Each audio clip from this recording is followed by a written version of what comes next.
Hi, my name is Mayra Rivera, and I'm the founder of the Rivera Group at Century 21 Americana. Now that we've covered the ways that you can invest in real estate, let's go a little bit more into the topic of managing a property if you do choose to go the route of creating your own rental portfolio. So once you have the properties and you're going that route that you're going to rent these properties, you have to manage them. So if we were to state 3 different things that are very important when it comes to managing these properties, they would be managing your tenants, managing the property itself, and learning to manage your finances when it comes to that property. Once you get there and you have that property, then you would either be at the point where you're managing one single family house, or you might have a multiple dwelling like a fourplex.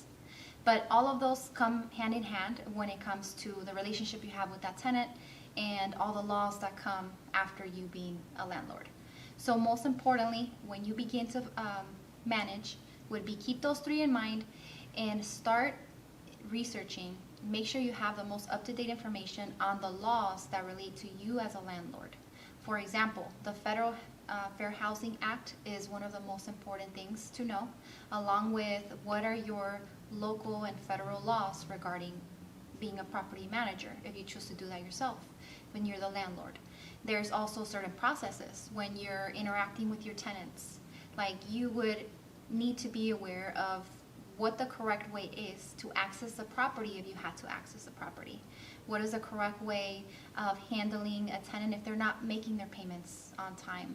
How do you handle late fees? How do you handle evictions if you have to get to that extent? At the same time, how much do you ask for in security deposit? What's the average? What's the process of returning that at the end of their lease? Learning all of those processes ahead of time before you start managing your property can be extremely beneficial to you and can make that experience of managing it a lot easier and a lot more profitable. Owning rental properties obviously puts you in the position of being a landlord where you have the counterpart that is a tenant. So having that tenant relationship as a strong one that is benefiting both you and the tenant is very important. Let's cover a little bit about tenants. At the end of the day, tenants are families that are renting your investment property. It's important to keep your investment profitable, but at the same time, if those tenants are in that property for longer, they're reliable, they're happy, and your retention is better, then that's a more stable investment for you. So let's cover a few tips on how to maintain a good relationship with your tenants. One of the things is learning the most common complaints. What is it that tenants usually complain about, and being prepared with possible solutions or responses to those problems.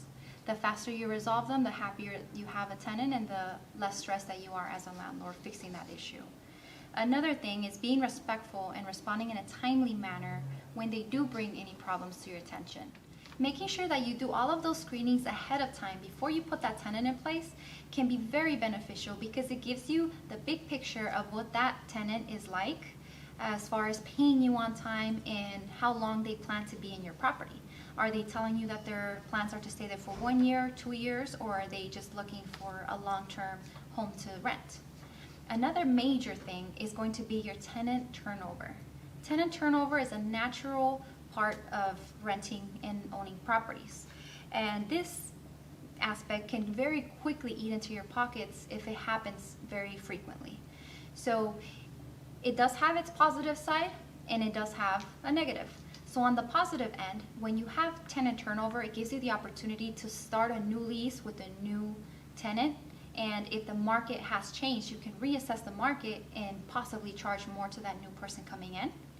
On the contrary, if you have this turnover happening too frequently, then you're having months where there's no tenant in place, what we call vacancies. If you have too many months of vacancies, that means that, for example, those 3 months that your property isn't being rented, then you have to cover your own mortgage for those months. There's no one paying you rent to cover that, no profit in those 3 months. So now let's talk a little bit about property maintenance. Now that you've identified your property, you've put it up for rent, and you found a tenant that's going to occupy, the next step is making sure that you're taking care of your legal responsibility, that is to make sure that this home is safe and habitable. before you're putting that family in place, you're making sure that the property's condition is good to go.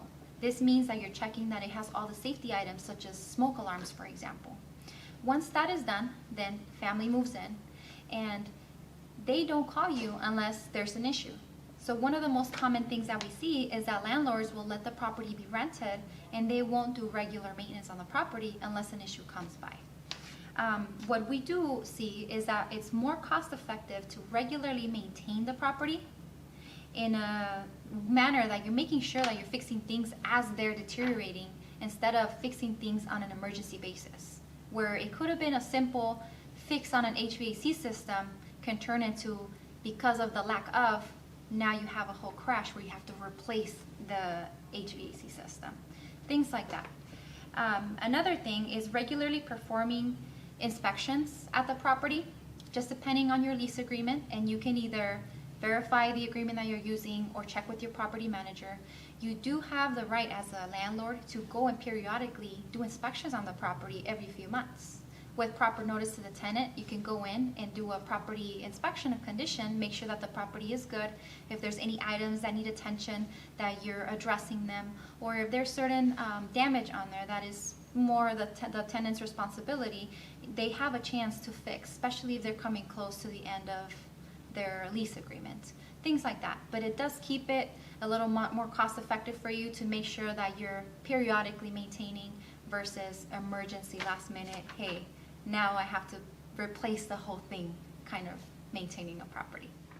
Now that we have covered a lot of the costs associated with rental properties, now you're faced with the decision of, do you want to self-manage this property and handle all of the above that we mentioned in this video, or do you want to hire someone to do it for you? It depends. Some people, for example, if you live out of state and you are managing a property that's not in your state, some people will opt in for the option of hiring someone to do it for them. Or if you're just simply too busy or don't want the hassle of dealing with the tenant yourself, you hire a property manager and they take care of everything else for you. Typically, a property manager is going to cost you anywhere from 8 to 12% of the rental payment of that month, and they're going to cover everything that we mentioned, from finding the tenants, screening them, putting them in place, walkthroughs before move-in, any issues that the tenants have, they will be taken care of. So it puts you at an advantage that you don't have to be available 24/7 for a tenant to potentially come and ask you for a problem. The property manager will step in. They'll be the main point of contact instead of yourself. Another benefit of having a property manager is that as a property manager, that is their job. That's their full-time position, what they do day in and day out. So they already have relationships with certain companies that can benefit your rental. For example, if they know of other companies that have any high-quality tenants that are looking for another property, then they connect. They offer your property to those high-quality tenants.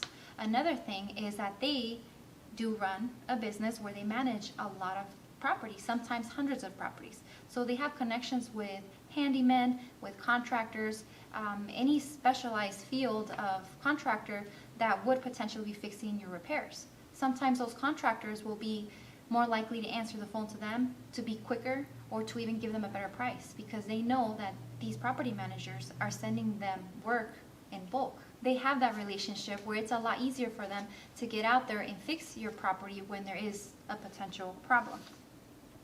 Hiring a property manager can obviously be a time saver on your end. It doesn't mean that you lose control of the daily operations of your rental. I know that's a major concern to some people, but it's not. They work for you, so they basically are the ones representing you for the tenant. They give you your time back.